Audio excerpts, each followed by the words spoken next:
Yo, what's going on, people? Welcome back to the channel. Welcome back to Saeed TV. We are back live with another live stream. We're here for late vibes, people. We are here for late vibes. We're here, good vibes only. Ruud, cooking, you know what I mean? 5 goals. Life is good for now. You get me? So we're here. We got a man like Adam in the building from Canada. What are you saying, Adam? Everything I'm good. blessed? I'm good. I'm good. Finally, a win that's not bittersweet. Finally, Yeah. man. So it feels nice. Come on. Come on, bro. Come on. You know what was there. And we got man like this Poms, man. It's been a while, man. Man went to the Premier League, you know what I mean? Twitter, TikTok, and that, and just said, you know what, man, I'm too good for this now, man. You know what was there, bro. Man abandoned us. What's going on? This No, man. When I left, you became big time. Biryani. yeah. Come on, Saeed. The run I've seen you on in the past couple of months. Yeah, it's This crazy. Come on. is some generational stuff. People who have never been part of United YouTube United community, they're seeing you and they're seeing you as a rep of the fan base. You know how crazy I that is? know, man. I know. It's mad. It's humbling, man. Today, all I kept hearing today was biryani. They didn't even say my name today. They just said biryani. I didn't even hear Saeed. You know, I just said biryani. And I was like, bro, shout me, man. But nah, I appreciate you, bro, man. And it's good to have you back on, man. And you know what? It's good to have you back on when we're not talking about no depressing topics, man. You know what I mean? Now we can talk football. We can talk goals. We can talk, man. We can talk, you know what I mean? Like just good play, good discussion. So big up to everyone who's locked in. If you can hit the like button, that'll be amazing, guys. You know what I mean? We're after hours here, especially the UK. Canada is, I think, 8 p.m. So big up to Canada and America as well. And yeah, man, I'll start off with you first, man.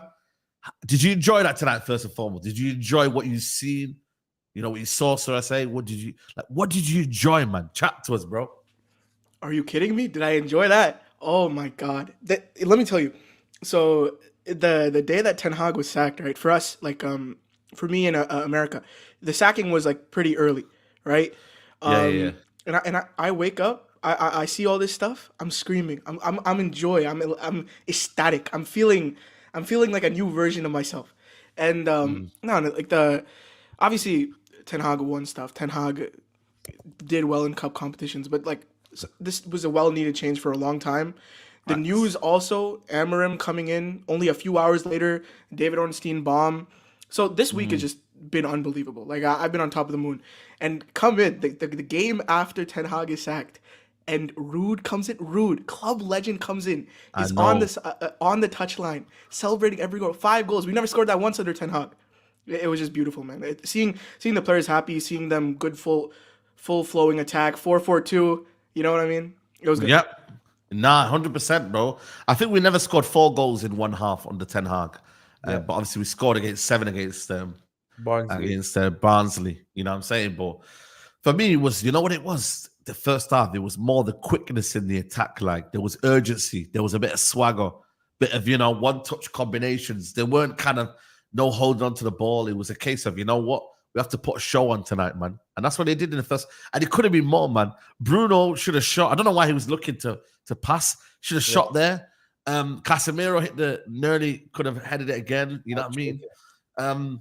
Adam, man, you know what I mean? Like normally you look at it, you think to yourself, yo, man, United's playing today. I'm not really feeling it. But tonight, bro, like people can say it's Leicester B team, yeah. I don't care, you know. Like, I don't care. Because if we'd have lost tonight, oh, you lot are rubbish. Or if we'd we can't win. You know what I'm saying to you, bro? Like you've been cooking United for being rubbish. So the norm is now not the norm anymore. These players have been showing that they haven't been able to beat teams, especially at home, and they've been getting cooked. You know what I mean? Like, let's be honest. Newport County were cooking us last year. Yeah. Remember Newport County? Do you know what I mean? So I'm gonna take this, Adam. 100%. I'm not reading too much into it. I'll just enjoy it for what it is. It was a good That's it. game that felt very nice. We had no Ten Hag. We had players enjoying football. I don't know if you noticed as well. That this the first thing that struck me was the width, the fact that we had usually Yeah. when you have a double pivot, when you had Ugarte and Casemiro, for example, like I think both played well today. Casemiro I thought was brilliant, but the fact of having two players there, it forces everyone to stretch the pitch a bit more. So if Yeah. you make the pitch bigger, you have more passing lanes. You have more space, and it showed today. Because one of my main criticism of Ten Hag was the lack of width. It's my brother Adil that put me onto this very early. He said Yeah. just how much he disrespects the left back position. He puts anyone Fact. there. He just put anyone there. Doesn't give a fuck really. So we were so narrow, and today having two players in the middle with two players wide forced us to use all of the pitch. Good movement, good passes. It was good. It was nice. It was nice. I can't lie. Casemiro played well. Ugarte played well. I thought Rashford not so much. I thought Zirkzee fine. I thought not. I think people were too harsh with on Zirkzee, but not the greatest game. But fair enough. I thought Garnacho was okay. Overall, I thought everyone was okay. The defense was fine as well. It was just nice. Really was nice. Exactly, man. It was good, man. And like I said, bro, the first, I would say 15, was it 15 minutes? I don't know if it was 10, 15 minutes. A little bit, sloppy. Our passing wasn't crisp. But once we started to get the rhythm and start to be direct here, that's when I think the passing lanes started to open up. Players were getting in the box. And yeah, like the passes were just more crisper. And we were literally attacking their goal, man. And boy, can we just talk about that goal, man? Boy. Bro, you know what's mad here? I actually was thinking, yo, he's got the... when someone's got the body angle, right? Like, when they're shooting. Like, I felt that was going... Yeah, not saying going in, but I felt something with the way the way he curled that, yeah. Like, I knew he was kind of... You know what I'm saying, bro? I just felt like it was a clean strike. Yeah, he knew too as well. He had the feeling as well. Bro, that strike there, man. Listen, that's on our goal of the season contender already, man, in terms of this season for Man United. Do you know what I'm trying to say? That goal was outstanding, bro. And it kind of capped off a brilliant, for me, unbelievable performance. For me, man of the match performance from Casemiro that we will discuss. But yeah, them kind of goals, bro, we've not seen them for a hot minute, man. Like, I just love them kind of goals, man. Them strikes, yeah. Old Trafford, like we used to have them a lot, man. But obviously, right now, it's been few and far between, bro. Yeah, the thing is, right? Like today felt like a performance where the players were like feeling themselves. They were out there playing with confidence. I saw Ahmad smiling for the first time in 3 months. Like there was a lot of good stuff happening. Players were excited, and obviously, like the system, the setup, other than like a slight formation stuff, it's mostly the stuff we saw under Ten Hag. The opposition, like Leicester still got a lot of shots. There were still holes defensively, but players were feeling themselves. It's more of a happy win, and I think the reports are now that Amorim is, I think 24th. The Ipswich is going to be his first game, so he'll probably get the international break. So a couple of games under Ruud, caretaker, good vibes. I'm happy with it. Yeah, 100%, bro, 100%, bro. And the second goal was excellent as well, man. All started again from who? Casemiro as well. Ball over the top to Dalot. Garnacho goal. Yeah, the Garnacho goal. Yeah. Casemiro picking the ball up. Dalot. And listen, Dalot can cross. You know what I mean? Like, people say Dalot can't cross. Well, he showed he can. You know what I mean? I know it's a bit more open the space. Cool. But that was a nice cross. Garnacho, lovely finish, man. And you know what I mean? I think he's got now 10 GA in 15 games, I think, for Garnacho this season, which, you know what I mean? Like, people, it's up to whatever with people how they take that, but he's getting a goal, especially the Carabao Cup and the Europa League. But that finish there, Adam, man, very, very nice finish, bro. And Casemiro, man, playmaker role again. He did it for Bruno in the second half. Do you see it? Bro, he's a playmaker, man. This guy is not, he don't want to sit, man. He's a playmaker, bro. Do you know what I mean? He literally lofted it over the top. Dalot, boom, and that, by the way, Garnacho, that sort of finish now is getting a little bit better, where he doesn't have to think a lot. Where he's a bit instinctive, he's a bit better. Where he has time to think, I believe you see what you see at West Ham. You know when he has time to think? That one there, just arriving in the box, boom. He's done it against Brentford, and he did it today as well, yeah? Yeah, 100%. Another thing. I've always thought... Yeah, go ahead. Okay. I've always thought that Garnacho he's a better off-ball player than he is on-ball. Like, he doesn't create separation like the best wingers. Yeah, like, he doesn't. I think the game I was like really frustrated. A week or two back, he had like 7 shots or something, and he kept getting blocked over and over. But when he gets to run into space, when he get that ball in behind, going over the cross coming to him, Dello great pass as well, good game for Dello. Like that's his thing. He's good at it. Yeah, 100%. Adam, go ahead. Yeah. Just not to take anything away from Garnacho as well, because I hear what you're saying. He's quite good at one-touch finishes, to be fair. But usually one-touch finishes, they are close to the post and to the goal, I mean. So usually by definition, they are easier just because you're close to it. But he's very good at it. It's it's become a bit of a trademark of his, and that's fair enough. And it was a very good pass by Dallo as well. And I agree with the point is he runs a lot to the Garnacho. Off the ball, he's decent. On the ball, he like today's a good day. On the ball, he does my head in. I can't lie. Yeah, no, 100%. He's still not there as a kind of a starter, and you know what I mean. But like I said, bro, one thing what Garnacho does here, he just loves shutting down people down in terms of every time you think right, he's not going to get involved in a game, he's there. Do you know what I mean? And that's something that I admire about him. His endeavor to keep going and to still want to get a goal. You know what I mean? You've got to rate that, innit? He don't give up. You know what I'm saying? No, he's relentless. He's relentless, innit? He's relentless. Yeah. You know what I mean? And like I said, he wants to add goals to his game. You know what I mean? I don't know what target do you reckon he will get this season in terms of goals and assists this season? What do you reckon the target is? He's at 10 at the moment. He's at 10. He's at 10 already, yeah. I think. Do we think he plays under Amorim though? I don't know. You know, I don't know. That's the thing. Like, I was thinking a lot about his system and like what kind of players would fit into it, and I think Rashford is like. I haven't been on in a while, so I haven't. The last time I was here, I was defending Rashford as much as I could. But Saeed, would you even agree he's been good this season? He's been crazy. The thing is, I would say passing. I would say he's been a bit more kind of polished in his terms of he's not been kind of giving the ball away as much. He's been a bit of a more of a playmaker this year than rather than a winger.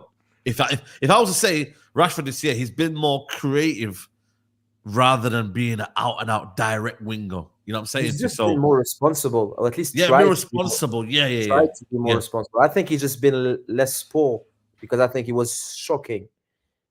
And it's just not as bad as it was. But still, we are trying to look at positive for Rashford. That's why we have the today. I don't think he was about today. Did you really see Rashford today? I don't know. No, today was probably his worst game in the last few weeks. But like, other games, putting in crosses on the dot, assists, even like where's Liverpool, a couple of good passes to Zirkzee, crosses. Like, I think in general he's been one of probably our best forward because like we're pretty inconsistent across the board. I guess Ahmad would have been the best, but Ten Hag benched him. So yeah. That's why I was talking about like Garnacho and Amorim. If I think like all the reports are saying he's going to play the 3, and if it's the same system, it's weird because his wide players, they're not really wingers, and they're more like Edwards is Edwards, isn't it? It's Edwards and Trincao. They're not typically wide players. They're more kind of central inside forwards. They're not the typical wide forwards. Yeah. You know what I mean? So I think Martial would have been brilliant there. It would have been the right profile. Maybe, yeah. But then again, that's why you have Ahmad, because Ahmad traditionally is an out-and-out winger. He's an inside forward. He can play in the 10 role. So, do you know what I'm saying? It's one of them, man. I think it's weird because Amorim, like the one thing I like about him, he's very adaptable. He's tried out a bunch of things, and Sporting in general, they're a selling club. Like every year, he's usually having to shuffle around the team, big sales going out, putting in youth, stuff like that. So in some years, what he has done is a role that I think Rashford would fit really well into.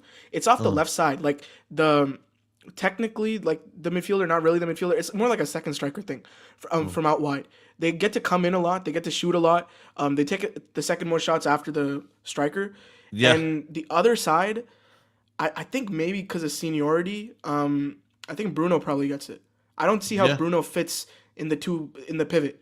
No, I think it's probably that one is no chance for me. If he's in the pivot, hey, Amorim, you might be in trouble. Do you know what I'm saying? But that's where there's about a bare man need to fit in them.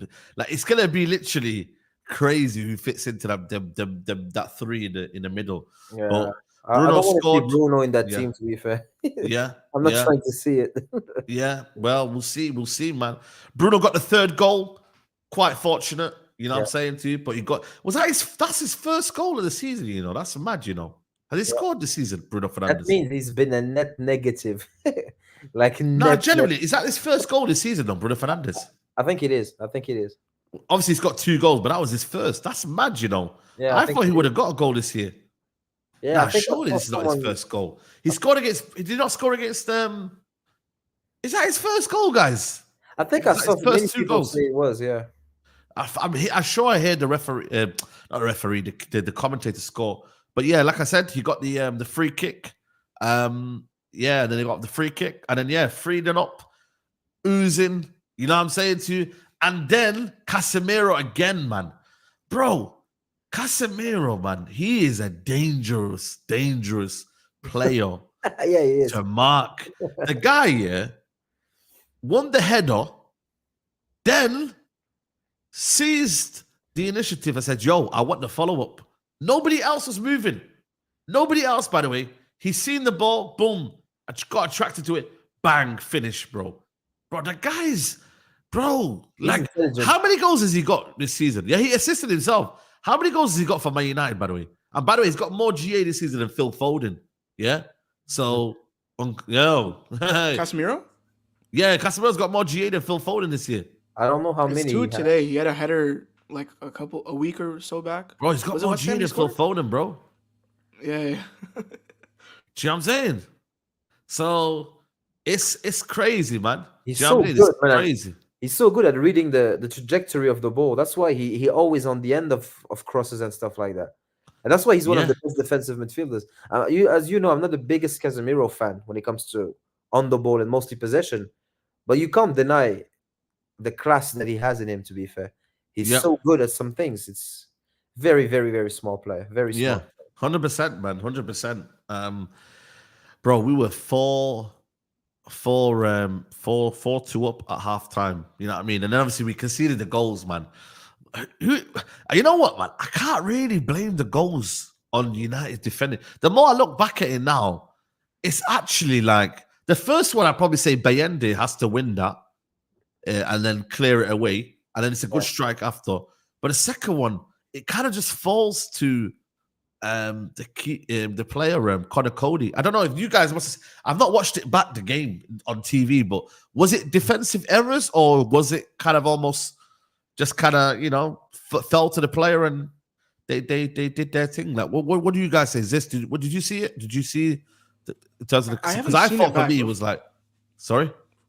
I haven't seen it back, but from what I remember, like I think it was more error leaning that direction. Like I think both sides had like those types of goals, like Bruno's free kick as Yeah. well, about like complete deflection like that. But Yeah. in general, like the defensive approach, it was pretty similar, if not the exact same as what Ten Hag normally does. Yeah. And again, like even though like obviously good vibes, but like it was a lot of Leicester's B team in there too. So like individual quality comes out on top sometimes, like in these end-to-end games. Yeah, 100%, man, 100%. I agree. Yes, yes, that's the one. Yeah, he bounced off Dalot and then on to Connor Cody. It was quite fortunate, to be fair. To be honest with you, Yeah, So, exactly. And yeah, I wasn't so interested in the goal. To be fair, I watched it and then I was like, yeah, let's. Yeah, yeah. I didn't feel like criticizing anyone, to be honest. No, 100%, bro. Just what I'm trying to say. And then obviously we get into the second half, and then it's another goal for United, and it's Bruno Fernandes. And listen, you know me. I always criticize Bruno Fernandes. I'm always on to him, but fair play the endeavor to carry on running. And then the finish was smooth, bro. Right. Man sold the keeper. He sold the keeper, bang, straight into the box. And it was a good finish, to be fair. And we're 5-2 up, man. And then Bruno should have had a hat-trick. Ball come over the top from Casemiro. He should just literally try and keep the power to a minimum. And then obviously, you know what I mean? He does his thing. But overall today, Bruno, Adam, how would you say he fared today, Bruno Fernandes? Decent. Bit more calmer. Yeah, decent performance. I wouldn't go hard on Bruno today, to be honest. And I don't need like any invitation to have a go at him. But the goal was lovely. I absolutely agree with you. The goal was very smooth. Yep. Well taken. And it was both quality and like he persevered with it, and he kept on Yep. running, like you said, and he tracked the player, and then it was a very, very smooth dribble and finish. So Yep. that was lovely. That was great. Mm. Bruno for the rest of the game. Yeah, the pass, the Casemiro pass. It was a hard finish, to be honest. To be fair, Yeah, I was gonna say, yeah, it's, yeah, it's, it was it's a quite hard difficult. finish. So I It's a wasn't hard finish. exactly. I wasn't expecting Yeah. him to score that because that would have been very, very hard. Mm, But overall, yeah. I thought it was. I would give him a 7 out of 10. Good Yeah. performance overall. Good goals. One is lucky. The other one is great. Fair enough. Yeah. And not much to criticize today. And again, the team today's job was to get the win Mm. and try just to lift the spirits of everyone, and they did that. Facts. And they did 100%, that. bro. The kids were off from school today. Do you know what I'm trying to say? Exactly. And what's this one here? Saeed, brother, you are next. Timo, coming for you. Listen, man, we'll deal with Tottenham, man. Tottenham are bottle jobs, man. You know what I mean, man? Them, man, you know what I mean, bro? You man never win trophies, bro. Do you know what I'm saying? You probably haven't seen a trophy in your lifetime. Do you know what I'm saying? So, hey, listen, we'll see, man. But yeah, man, listen, for me, I'm giving my man of the match to Casemiro, man. Yeah. For me, listen, guys, man, I've never given up on Casemiro. I know there's people out there that say, yo, listen, he's done, he's washed, da-da-da. Cool. But I just think for me, to have him in the squad and to get the best out of it by not playing in the 6 here, in the 3-1-6 where he's isolated, that's what you got to do, man. I just think for me, it's like, bro, we can still get the best out of Casemiro. I'm not saying he's a long-term option, but especially this season, Casemiro has a he has a part in this play, this man. We have a part to play with Casemiro, man. 100%. You know what I'm saying, bro? Like, I think for me, if you utilize him correctly, and today he worked well with Ugarte today for me as well. Like, him and Ugarte complement each other very, very well. But I just think for me, you get goals with him, you know what I mean? You get the leadership qualities, and ultimately, you know what I mean? He's a big game player still, man. Do you know what I mean? It's just whether Amorim can come in as this and hide his weaknesses. Do you believe we can hide his weaknesses? Can he play in that double pivot? You know what I'm saying? What's your plan for you, bro? Chat to me. It's interesting because, like, as we know, like, Ugarte played under him. Ugarte was his best guy, Yeah. like his deputy under him. The people that he sent to, Polinia up, went to Fulham to Bayern. So, like, he has a certain type of a 6 he likes. And unfortunately, like, I was telling you, remember, like, I was not happy about this Ugarte buy. I was saying, like, man, Yeah. let us have Casemiro for another year. He can hold it down. Then we'll go for our big money guy. But we spent the money, and maybe in hindsight they had something like this planned anyways. But in Amorim's system, if assuming it's going to be like pretty similar, it's a 2. It's a double pivot, and these midfielders need to cover a lot of ground. Even though it is still a mid block, it's a high press. They like to go forward. The forwards are constantly pushing on, and it seems like Amorim treats like the back 5 as like a kind of like a retreat unit. So Yeah. there's going to be space in between, like. The goals that they do concede, it's always usually due to space between the pivots after they're pressing forward and then the back line.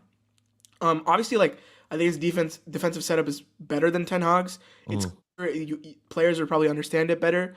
We concede less, but it asks a lot physically, and that's one of the biggest weaknesses United have had in the midfield for like years, I'd say. I don't know. I think Ugarte is probably going to be his guy.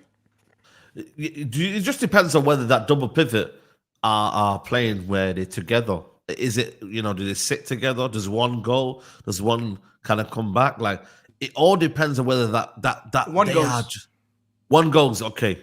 Okay. So I mean, take this for like granted, because like Sporting are pretty dominant in their league. On paper, I guess it's a double pivot, but one of them goes advanced pretty often to help off it in the attack, and one of them anchors. Now, I don't know if he's gonna do that in the Prem, because like these types of things get exploited very quickly, very easily. Yeah. And it's not like we have. Remember what I was saying about Amadou Onana? Look what happened to him at Aston Villa. Look how good he's doing. Like, that kind of guy who can cover that kind of ground, maybe you could say, like, let's try it. There'll be some weaknesses, some pros and cons, but I don't know if he's going to do that with Ugarte. Probably definitely not Casemiro. Yeah. Yeah. And Ugarte, again, I can't lie to you, man. He's having some good performances, man. You know what I mean? I think for me, since I would say there's a couple of games where I thought, you know what, he's growing, you know, Ugarte. Yeah. He had a solid game against Fenerbahce, solid game today. But the problem was the manager, I don't know what he was doing, but he was kept stopping and starting him, man. Ten Hag, like he didn't really believe in him.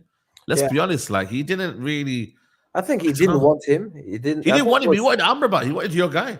He want no. I think he wanted McTominay. I think that's what he wanted. Okay, he wanted McTominay. I think this is what's coming out is, and I think he was taking like a shot at the ball. Like, this guy, I didn't want him, so I'm not going to play him. And if you are the board, you say, "Oh, I'm spending that money. Use the players we buy." Yeah. This guy was, nah, he's gone, man. We can't go back there. That was a dark place, man. Can't go back to talking about Ten Hag. Let's enjoy the week before, man. Because that guy, la hawla wala quwwata, it was too much for me. Bro, too much. It's crazy. It's crazy, man. You know what I'm saying to you? He wanted the one game that we can enjoy not having to watch Bruno. He put Mazraoui in the 10. Go figure. so this is the man. But like, the more I think of that, I'm so confused, man. Like, that is a sacking in itself, you know, man. Exactly. Man put Mazraoui in the 10, you know, like it's mad, bro. It's mad. So it's crazy, man. I swear going back to your first point, I don't know much about Ugarte, to be honest. I haven't watched Sporting really that much. So would you say he's your kind of player though, Ugarte? Is he a player that you like though? He's not my type of player. I think he's a good player, and I think he will do well, especially with a manager that knows him. And I think he's a good player. And just like, you know what, there's two points to this. There are players that I believe are good, and there are the players that I like. And sometimes players I don't necessarily like profile-wise are still very, very good player. Yeah. Like N'Golo Kante was not my type of footballer, but I cannot deny how great N'Golo Kante was. Or the same with Casemiro, the same with other players. I like the type of Rodri players. I like the Marco Verrattis. I like the Carricks. And those are the players we have not been signing. But it's just a matter of preference. I'm not saying it's the best or not the best. It's just stylistically, I like those players. And Ugarte is not necessarily the type of player that I would go for. But I like what I see, to be honest, especially the last few games. And if we can get someone like N'Golo Kante, well, then I'll be fine with it. That's fine by me. That's really fine by me. But there are two parts to it. Is it my type? Not really. Do I think he's a fine player? I think we got someone there. Yeah, 100%, man. Big up. Fakadu says, Saeed Salam, bro. How are you? My King 6 pump is on. Also, you're funny when you don't say. You say don't eat. Yeah. Big up Fakadu, man. Shout out to you, bro. But I think for me, you know, this like, do you think we've got a good kind of baseline with Ugarte? Like, is it something that you can believe in? You know what I'm saying? The thing with Ugarte, right? He's not. So he's like the destroyer 6. You'd probably say that's what he is. Yes. The thing with Ugarte is he has a lot of energy. He's pretty relentless. He doesn't get scared. He's always going in. But I think in an Amorim team, one of the things, like I was even talking about this in the summer when I was like last on. There's a lot of back foot defending, rather recovery defending. Like we'll be up. It'll be the rest defense, right? The 3-1-6 we were talking about. But Ugarte is not really that guy who's gonna defend those large spaces so easily. Even though he's aggressive, I wouldn't say he's like physically the best. But I think what is good and what we can rely on with Amorim is he's going to need him to be active for 90 minutes. And I think Ugarte is someone you can trust doing that. Yeah. I think also having past experience with him, naturally, there'll be a good rapport with the manager. He'll trust him. He probably understands the system better than a lot of people. So the adaptation will be quicker too. Yeah. But I think, like, overall, though, our squad is pretty, like, we have a lot of good people for the system. Like, we have a lot of people we can plug right in. I think defensively, the back three probably suits who we have. We don't have much pace in the back line. We don't have Konate and Van Dijk. We don't have Gabriel Saliba. No, we don't. So this back three probably suits us, like defending in the box. Probably sitting a little deeper, but like we're probably going to concede less. I think there's stuff to be optimistic about. Yeah. I mean, the stats there, you've seen it. Recovered the most balls tonight, 9. He also won 6 out of his 8 duels. So, you know what I mean? You know what it is with me? I still think for me, he's someone that I can see going further. You know what I mean? To just sitting. I think we're not utilizing him well if we just sit. But he is starting to get the ball out of his feet. The one thing I've noticed about Ugarte is that when the ball, lands on his feet, his legs get a bit wrapped up and tangled. Is it just me? Like he he's takes a bit. a moment to sort his feet out. It's like, what do I do with the ball here now? Like, bro, you need to get the ball and start moving it. You know what I'm saying, bro? Like, that is true. But then today, he was quite clever in that, just releasing the ball, boom, release. Do you know what I'm saying? So, and you know what? Another thing, Saeed, that we got used with Ten Hag is we got used to having players press for 30 yards. Yeah, but that never happens. Usually, this is why I think Ugarte is going to do well with the man. First, because he knows him very well. But another thing as well, we're going to press and be more compact. Yeah. And we are going to press for shorter periods and for shorter distances. You can't press for 25 yards. Like Bruno. Bruno is not normal. But that is why we concede so many goals and vacate too much space. Like Bruno is an athlete like we've probably very rarely seen. But it's not normal to see someone run so much for so long all the time. And the same thing with Casemiro. And you see Casemiro slight tackling and everything was a bit chaotic with Ten Hag. And the chaos was on purpose.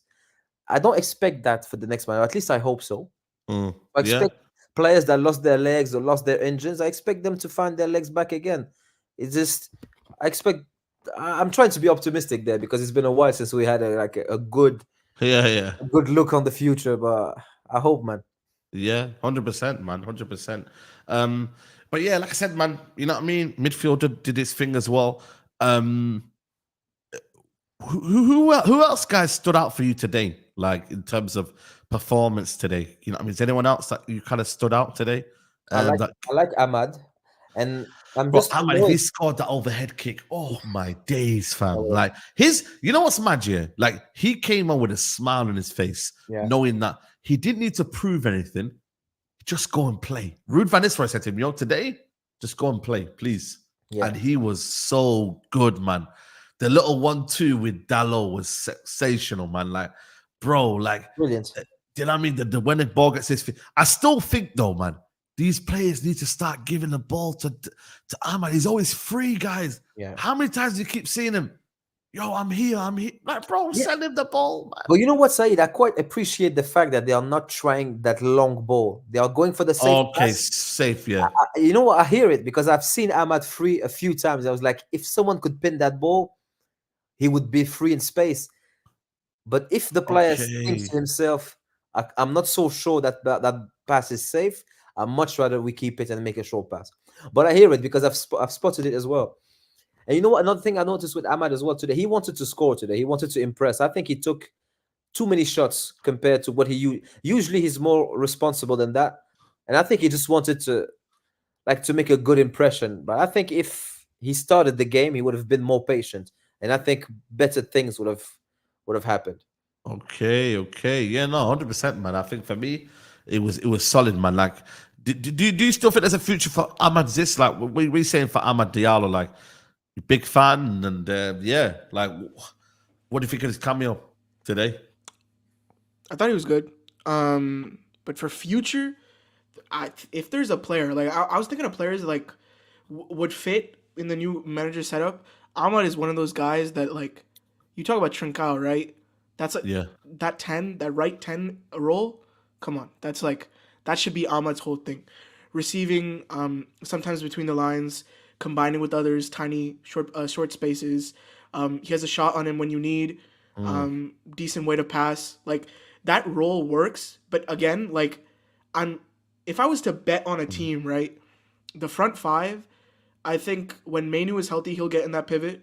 I think it'll be Ugarte. And then the front three, I think it's going to be Rashford off the left. Hojlund, definitely Hojlund. Hojlund is like the most Amorim player ever. And then probably Bruno. I don't see how Bruno gets displaced in the team. And I think if he plays in the pivot, I think that'd be a disaster. Yeah, big up Jason, man. Bruno's biggest fan. You know what I'm saying? But so Bruno would be on the left then, surely, or then right? No, the Left right, wing, the right. or the right. So then where would Ahmad be Because then? he has that cross into the box as well. The right side of 10 doesn't necessarily need to be like left-footed. They have for him, but I think it's more of a matter of where else does he go? Like, But this is what I'm saying. He needs to go on the bench if he ain't gonna fit the system. You can't fit square pegs in round hole, guys, man. I know what you're saying, but like there's a certain level of politics in dressing rooms in the club. He's the club captain. Man. You can't just do that. Like You can't. Like, I know you happened can't. with City. Like but... Pep has 9 years of rapport with City. He's won everything, and he's benching Foden, right? But Foden still like he has tons of support within the club. Like Foden's going to come back in. People are calling for him to play, no matter how much. Like certain players have built up, like rightfully so, through their work, through all their stuff. And so you're he's saying definitely going to play. Bruno is a non-negotiable in terms of he's got to start. Like it's one of them where you think it's going to be common sense that he starts. If I was to bet, I definitely think. Okay, the front three definitely. Like I have no doubts that that's going to be it. The back line is where you get a little more shaky. I don't know whether because we don't like Luke Shaw. He might come back, go to vacation. He might come back in 2 years. Who knows? He would be great if he was healthy off that left wing back. But like, I don't know if he's gonna put Mazraoui there. They're both right footers. The setup is going to be weird. Like even though I think we have a decent squad on quality, we have certain we have awkward things. We have 2 right backs. We have a right back playing left back. We don't have someone overlapping on the left. It's just weird stuff. But I definitely think the front three is going to be Rashford, Hojlund, and Bruno. Yeah, you see, if Rashford, Hojlund, and Bruno works, let's suppose it works very well. Fine. If it doesn't and he persists with it, I won't have much patience for Amorim. Like I've said that earlier. I'm willing to give him as much time as he needs if he says if he does the right things and picks the right decision, and we can see the direction. But if he starts doing what Ten Hag did and force players into position, I'm not here for it.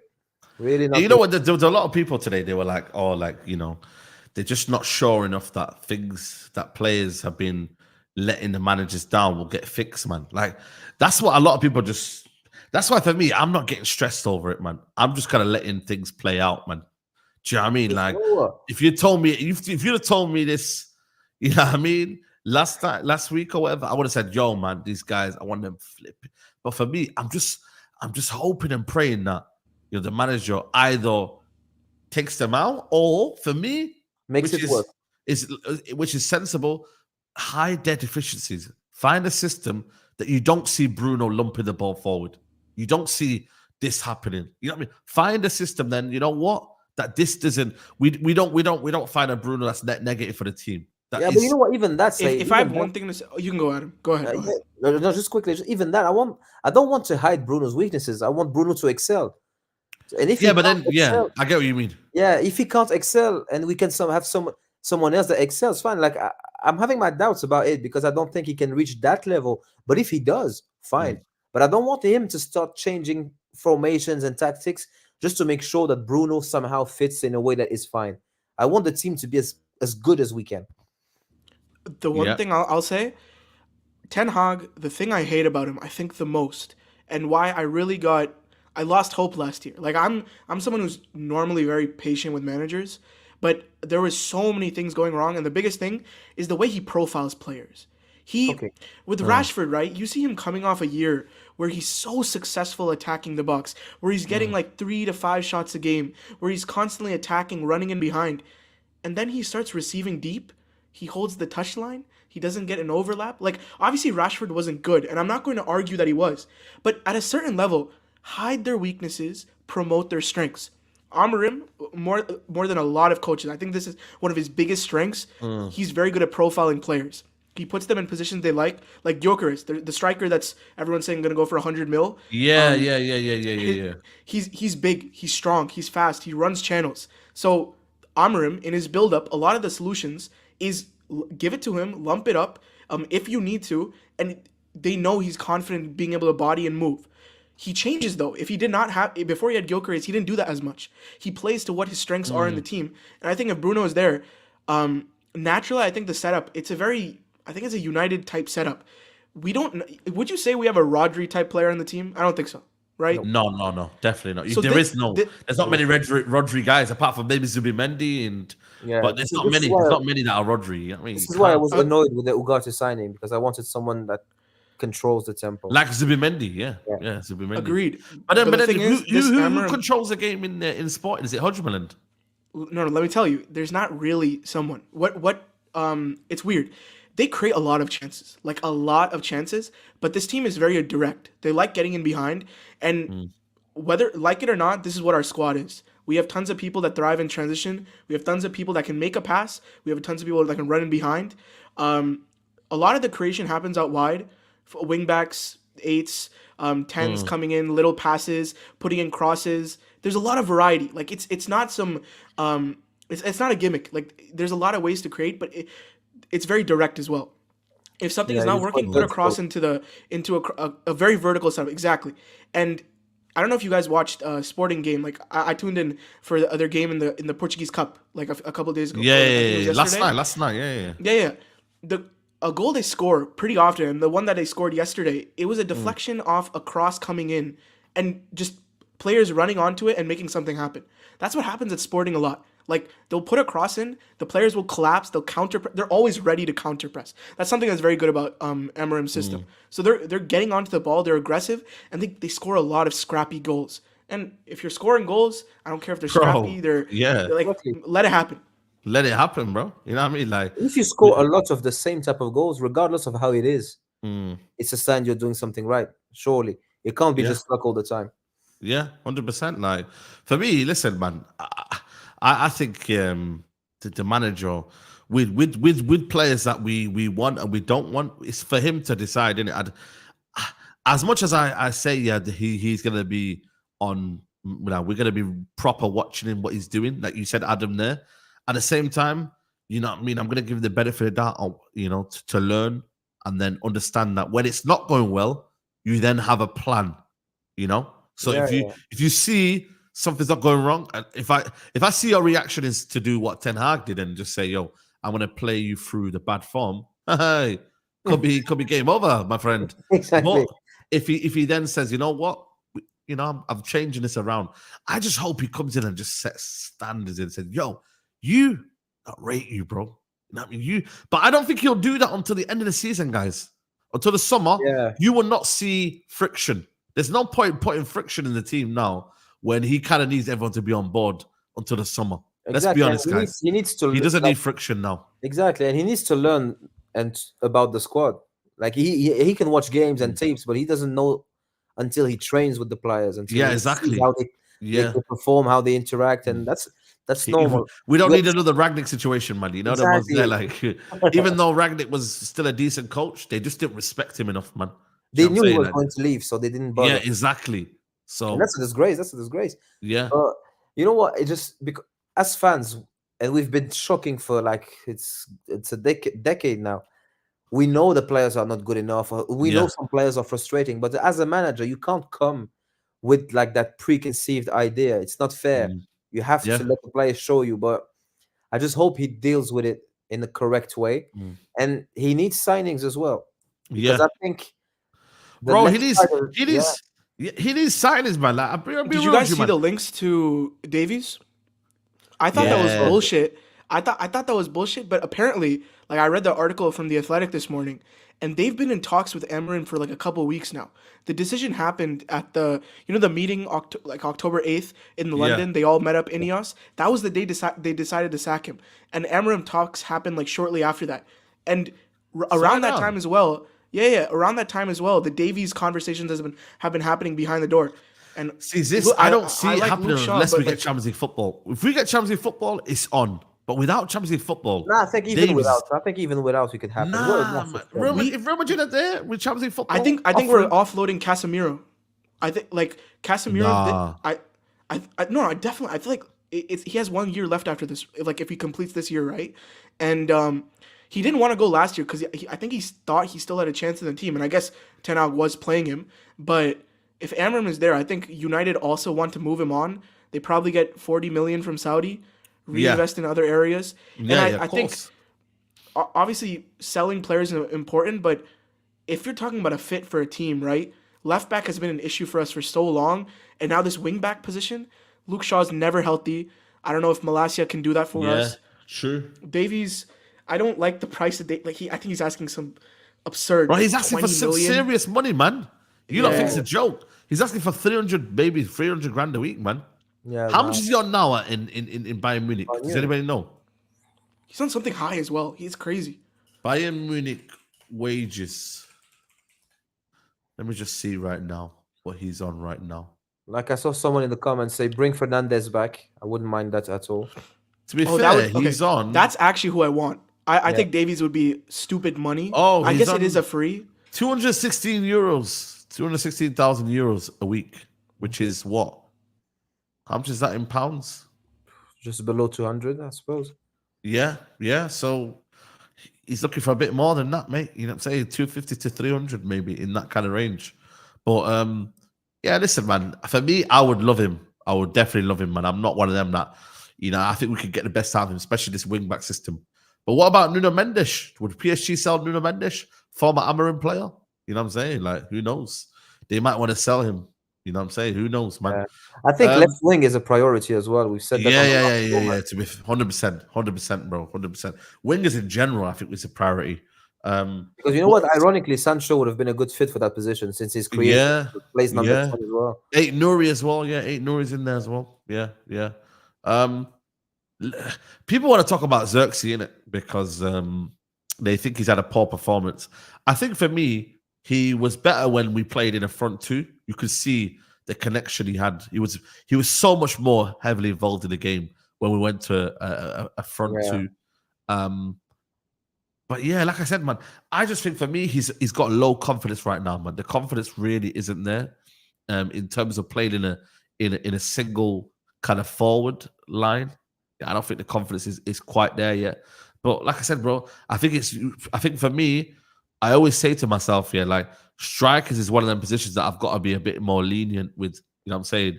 Because A, we don't get enough goals as it is anyway. Yeah. B, they've got to be doing a lot in that forward line, connecting play, receiving the ball, turn, etc. Like, there's a lot of information to take in.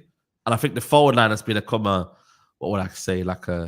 It's been like death row out there, man. You know what I mean? Like, it's tough position. But I don't know did you say he was the next Benzema? Listen, this hurts no one more than me, man. You see this? you called him the next Benzema, you know. You're the reason why Zirkzee's playing bad. Okay, this hurts no one more than me. And the thing is, right? He had some really good games. He had like a stretch of 2, 3, 4 games that were really good. Yeah. But I think the key thing, like, this is, I don't know if I'm selling stocks or the key thing I missed, right, with him at Bologna, he was a central figure in the system. And I think with Zirkzee, he's a very momentum player. He needs to be in a rhythm. Get him a lot of touches, get him passing more, get him back to goal. When he's on it, when he's in that, I don't know, I guess flow state for him, I think his technical ability, even he speeds up, he's fast, he thinks faster than most people. But like, oh my God, his intensity when he's not on it, his sense of urgency. I think if there's something world class about Garnacho, it's the fact that the guy never gives up. He's always going. He's always at 100 miles an hour. But Zirkzee's at like 30. He's under speed limit most of the time. And if he's not going, yeah, I don't know. Under Amorim, Zirkzee's definitely not the type of striker Amorim likes. Like, if we're talking profiles, Hojlund is so much closer to it. So would you say that he would play them maybe just off him then? Because he played on the left today. Yeah, I think Zirkzee could play. It's weird. Zirkzee's best position is probably one of the 10 roles next to the striker in Amorim's setup, at least. And that's probably Ahmad's best role. That's, honestly, I don't know what Garnacho does in this setup. Maybe wingback. Demote this guy to a wingback, but I don't know. Wow. It's weird. There's gonna be a lot of like sacrifices needing to be made.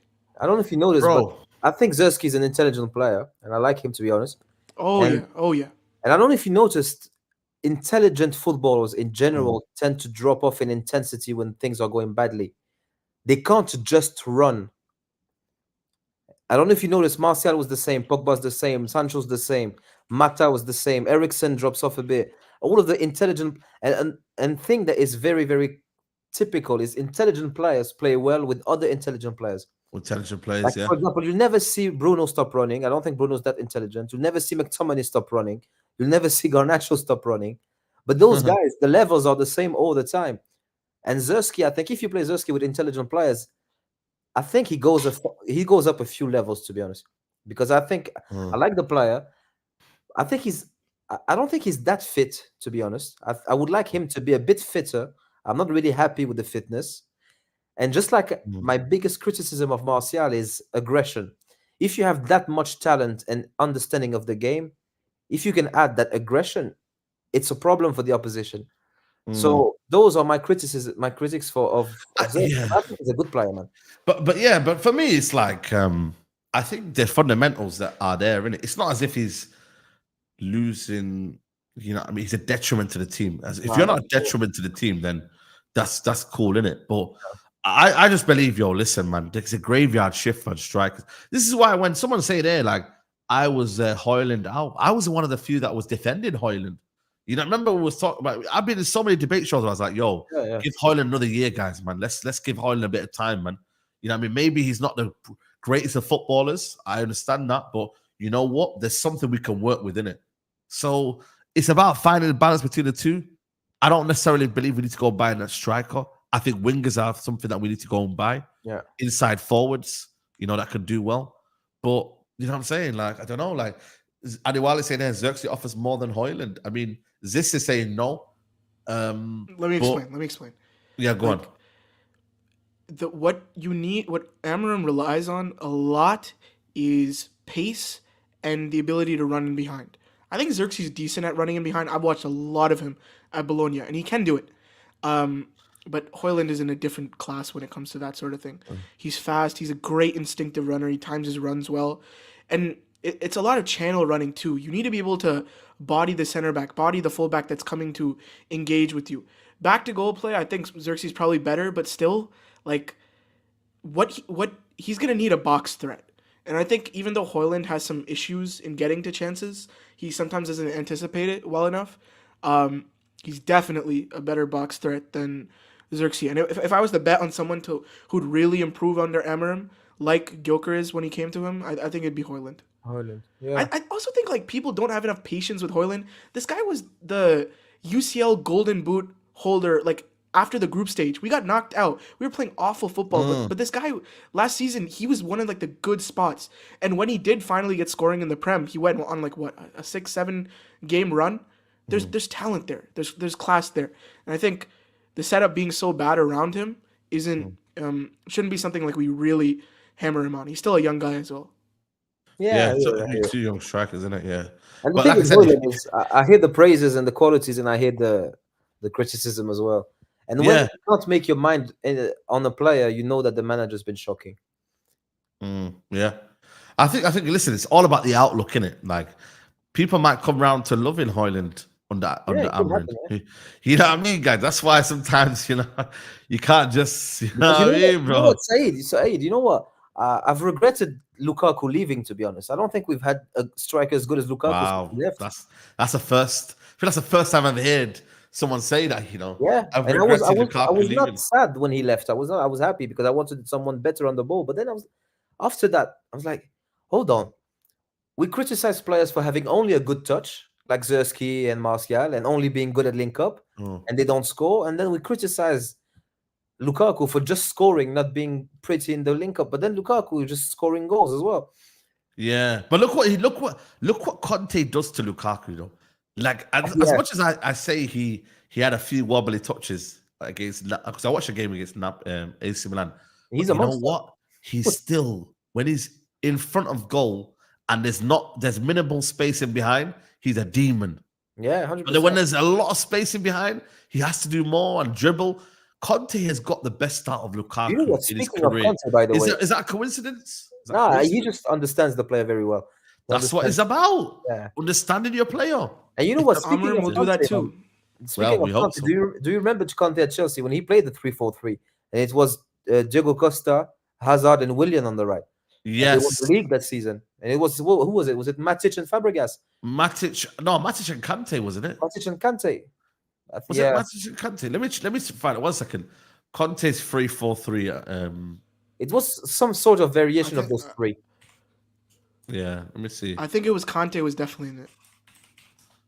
I'll find it out now. Let me just see the images here. It was David Luiz as the middle centre half coming into midfield. Oh yeah. It was. Yeah, you know what? I've got it here. You know. Wow, you're right. No, it was Matic and Kante. It was Matic and Kante. Yeah. Fabregas. No, there you go. Courtois, Azpilicueta, Luis Cahill, Alonso, Moses, Kante, Matic, Hazard, Pedro, Costa. See, that's a And you see, beautiful Matic and team, you know, Kante- man. Matic and Kante is exactly Ugarte and Casemiro. If you think Yeah, maybe not. Maybe Matic is a bit more better on the ball than Casemiro, but he's not Yeah. as covering the ground as much. No, you know, Casemiro's a bit more mobile in that aspect. You know what I'm saying? So, you know what, man? This is a lovely team, man. It's a good team. Very good team, man. You know what I'm saying? Like, you know, but again, you know, by the way, these two wing backs were very underrated in this system. Like Moses was killing it, man. See what I mean? If you man know about Moses under Conte, yo, he was doing this thing. Alonso was also scoring goals. But then look at these Pedro two, and man. Willian. Hazard and Pedro. And it was also Willian was playing a lot quite. Willian as well was in there as well. And then you got Demon in Costa who can cover the wide channels. He could go over here, he could go over here. And usually what happens is that Matic and Kante would allow David Luiz to come in the middle. Usually when you play with the back three formation, but if you play a 3-4-3, you have two players in the middle, but the centre back usually comes in and becomes a midfield three. And if you play a 3-5-2, for example, you have two forwards, you already have three midfielders. So usually the centre half doesn't come in as well, and they stretch a bit wider. Yeah. So I think for me that's something that we could possibly look at. It's a formation that I like. I can't lie. Yeah, 100%. Guys, there's 477 likes. Let's get it to 500 people. We've got 1,000 people in the building. Big up to everyone who's here. Adewale says United fans hate technical players. Pogba, Martial, Sancho, Zirkzee. United fans like runners, Bruno, Garnacho, Rashford, low quality players. I mean, my thing is that always teams have found a balance with these players. With us, we're so lopsided. We're so kind of one side. It's not balanced.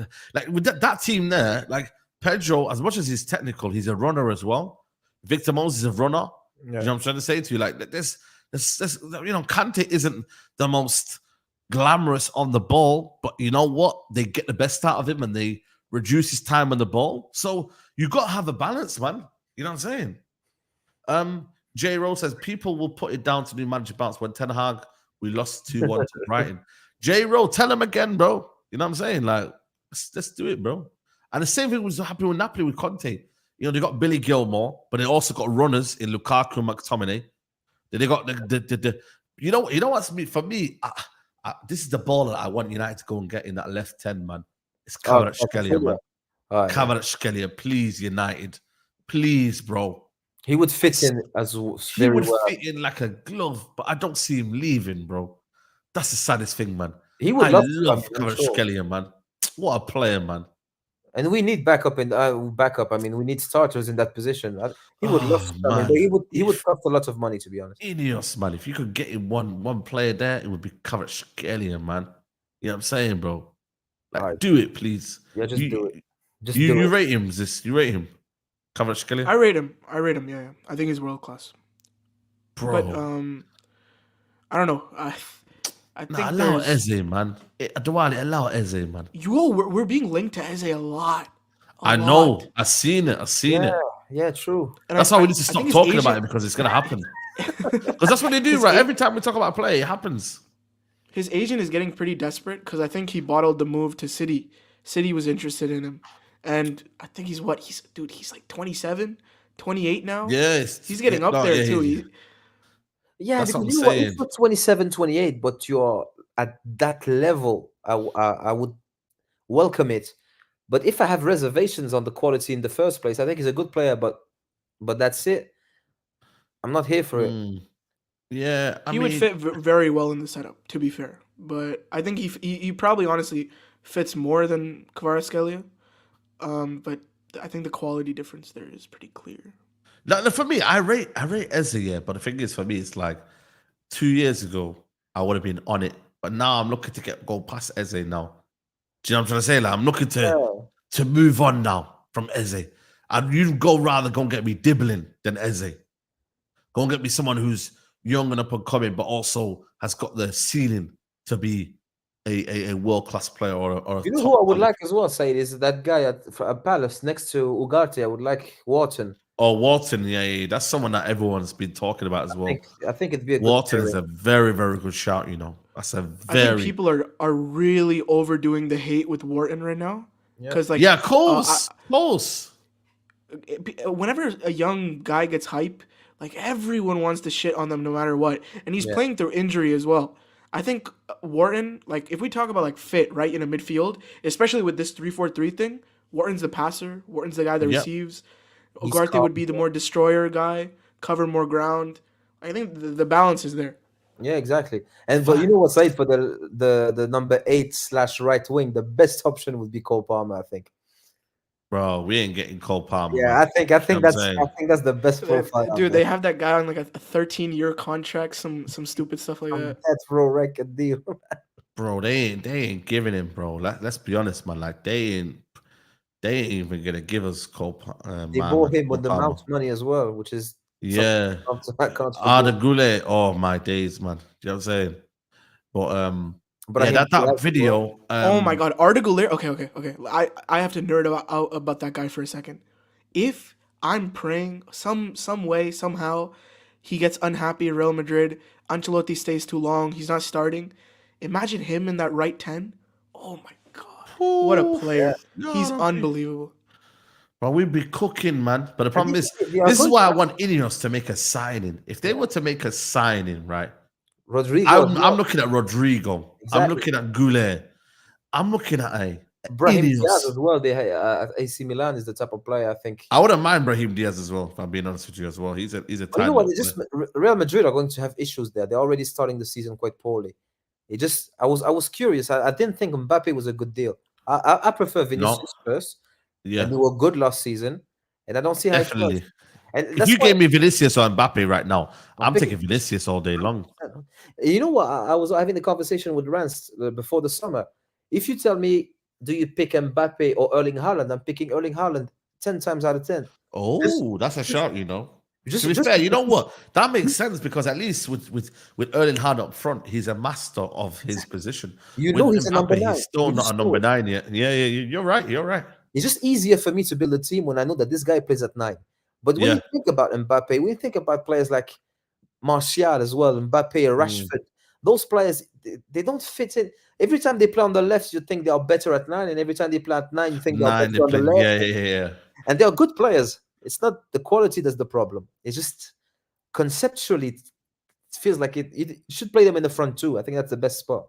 Yeah, 100%. I mean, the whole Amorim situation is a bit of a thingy because the man Dave Brailsford said it's done deal, but then we're hearing now that Ruud van Nistelrooy will have until at least the international break, which I don't mind, you know, guys, man. Like I don't mind having an interim till then because what benefit we're gonna get now until the end with Amorim? Like, you know what I mean? You wouldn't want to start it against Chelsea for me personally anyway, because it's just no training, no nothing. You just flow him in the deep end. Like, let Ruud destroy Chelsea. Like, nah, man. Swear down, man. Ruud van Nistelrooy, the amount of shit I would talk if Ruud comes in. You know how much they're hyping this Maresca guy as well? They're talking, they're coming back in the league. They're going to be a title race. Because Chelsea fans, like, they've been at the brunt of a bunch of garbage, so they get nasty, they get annoying with this stuff. So imagine you come in. They haven't won at Old Trafford since 2013, by the way. 11 years, 2013. Bro. Let the vibes flow. Let the players be happy, and let a shithouse a win, a draw. I don't care, but they better not walk away with 3 points. No way. No way. Destroy them, fam. Ruud van Nistelrooy, you mad? We need to be compact. I think we need to be compact. I need to see Ugarte and Casemiro on that pitch. Ruud van Nistelrooy, mate. Are you mad? Like for me, I generally would just give it to Ruud for them games, bro, and just let him cook for them games. It's Do you know been what I'm reported saying? though. I think he is taking it. Yeah, like, apparently Sporting are just saying that, yo, listen, you know what I mean? You got to pay the release clause, innit? Or something. He's got a 30-day notice, which I don't know. Is this some sort of 9 to 5? No, And what's going on with this there's a 30-day new one. notice? There's a new one from the Portugal, like one of the big papers they have, saying that he'll be there November 10th for the, like he'll come to Manchester November 10th for the international break, but Oh, he's gonna play the game this Friday, the next Tuesday versus Sporting, and then Braga, which is a big game for them. okay. I see. No, listen, I'm not saying it's not done. I'm just saying when does he manage? That's all I'm saying. When does he actually manage? Do you know what I'm trying to say? That's all it was for me. I And mean, they're trying to get as big a fee as they can, which is, I yeah, suppose, is fair. But yeah. just let the board deal with it.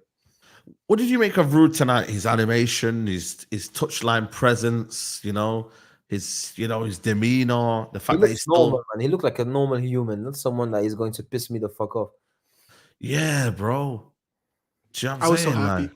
I was so happy as well. Just And watching him smile. Imagine that you won everything with United, and then you come back, even if it's for a couple games, hearing Old Trafford roar behind you. That must be unbelievable. yeah, and you could see in his celebration, he yeah, was nervous. He wanted to win. He didn't want to disappoint. So that's why I was happy for him. yeah, this was him. Going to the- And Ruud has presence, whether you He like has it or not. presence. He does.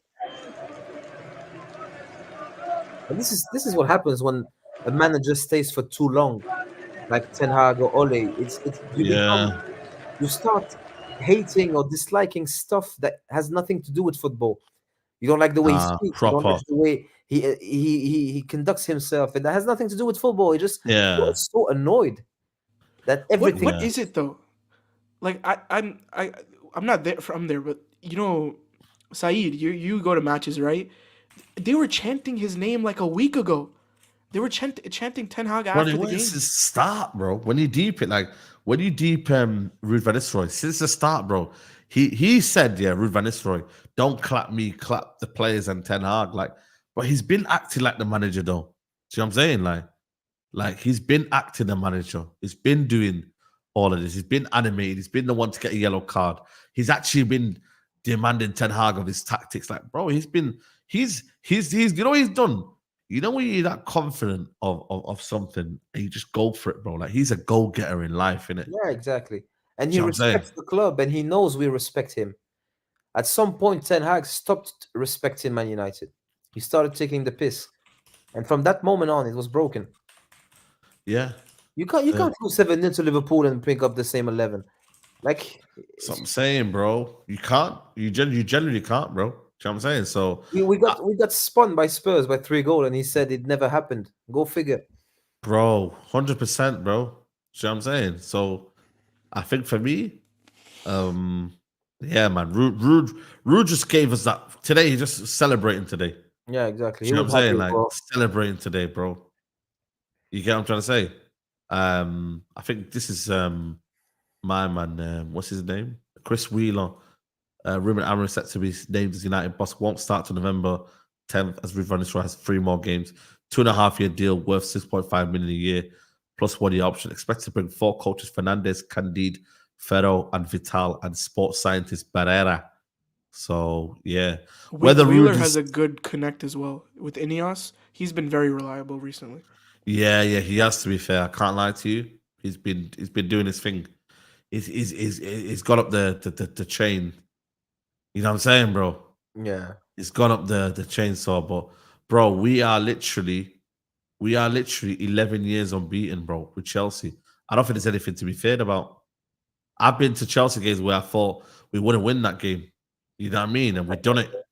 So why be fair now? Why be fearful now? Enjoy it. You know what I'm saying? Yeah. Enjoy it, man. I'm going to enjoy it. I'm going to celebrate goals Enjoy as it, man. normal Don't have fear. because usually you celebrate goals and you're like, ah, does this mean he stays? And like you're happy, but you're just Exactly. annoyed. You're just Exactly, bittersweet. man. Yeah, What 100%. what does winning a game mean if you know you're not going to win at the end? You know you're not going in any Yeah. direction. It's pointless. Right. Is the deal's done? The deal's done. Wow, deal done. Deal done. Brailsford says Come deal's done. Do you know what I'm saying? So, yeah. You know what? Another thing that I like about this is that even if it doesn't work with Amorim, let's suppose so. I hope it does. He's been their guy.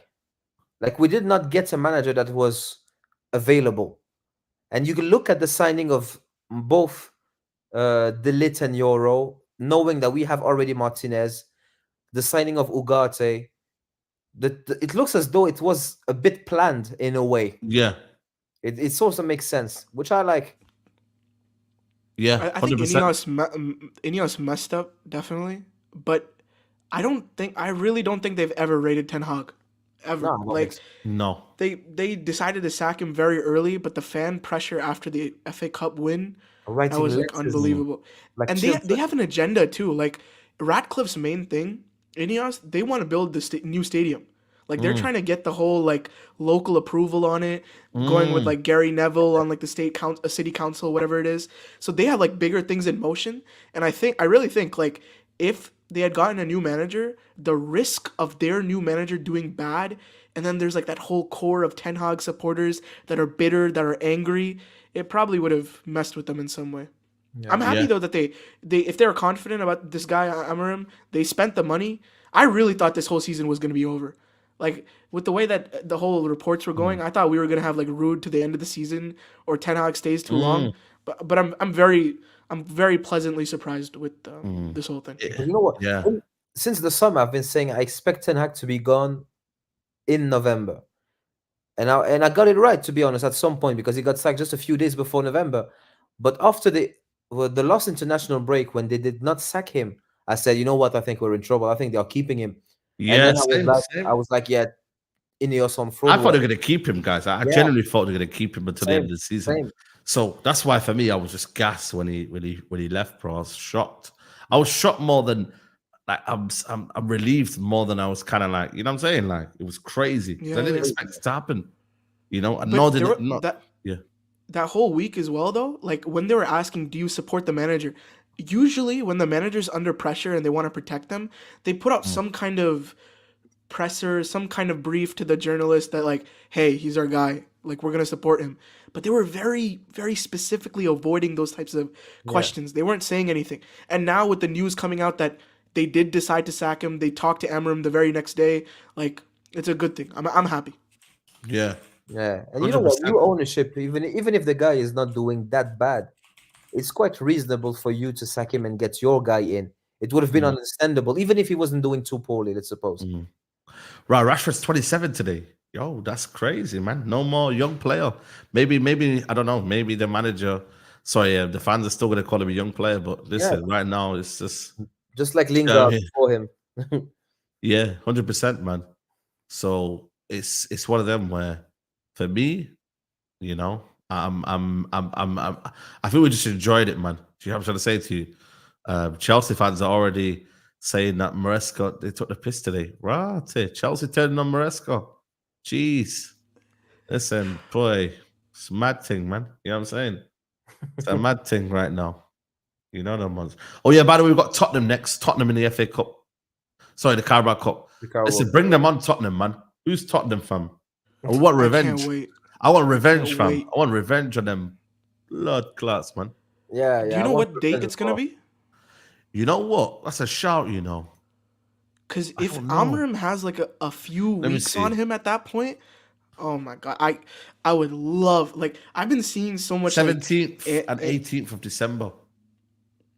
What the Amorim heck? will have like 3-4 games under the belt at that point. 17th of December.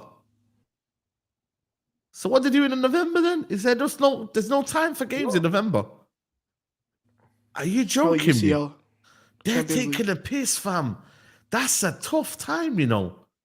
You've got so many games in that area, you know. This fixture list is mad, bro. It's weird. It's weird, bro. These lads are gonna flip him, kill these players, man. And you know what? Another thing, I expect as well the fitness of the players to improve in the way that they are not going to Oh run. shit, man! It's after Man City, bro. Oh, that's mad. It's literally. Oh my Next game. god! Yeah. So 3 away games. So we've got Arsenal, Nottingham Forest, Victoria Pilsen, Oh my God, what an awful run. Tottenham, Bournemouth, Wolves. Bulls, Yeah, so Newcastle, Liverpool. yeah, that's mad. Jeez, that's gonna be tough, man. We need to. Oh, we can't even strengthen as well, man. What are they thinking, man? That there, you have 3 games in 4 10 days. days. The 15th. Actually, no, 5 games in 11 days. 1, 2, 3, 4. No, It's 4. 2 days after. It's not even 3. Yeah, even if Victoria Pilsen is 3 days before as well. 3. Oh, yeah. And it's away to get the Europa League game. Yeah, where's Victoria Pilsen? Where's that, guys? What's that? Is that Serbia or something? Czech Czech. Republic, yeah. That's only 4 hours away, isn't it?